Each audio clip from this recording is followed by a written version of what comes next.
Danielle with a large review. Today, something about happiness. Christopher Boyce is a researcher about what makes people happy.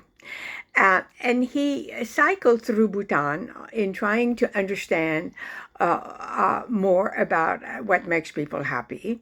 And Bhutan, of course, is the country that has a national policy for happiness.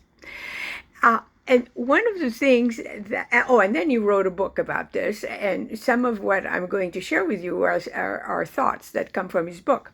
So the first thing that he mentions is that we think of happiness as laughing and smiling, but as humans, we do a lot more. We cry and we're anxious and we're sad. And that his idea of happiness is that it has to include all states of human emotions. So for us to think more deeply about what happiness is. Uh, and one of the things that he discovered is that what makes people happy is connections, is a sense of purpose, is hope. Uh, and which part of these involve thinking about happiness in a deeper way. And of course, a lot of these are tied to our relationships and how central our relationships are to being happy.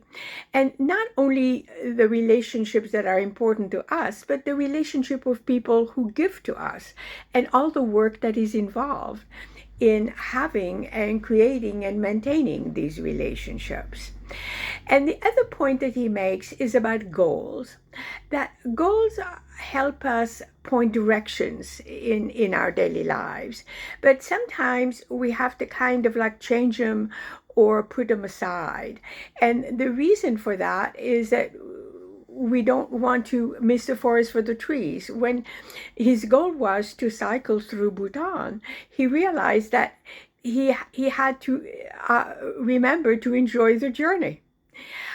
And the last point that I want to make, one of the many other points that he makes, is the idea of crises, that humans have to go through crises, and being able to go through crises and come on the other side to remember that we are resilient is also must be included in our sense of being happy.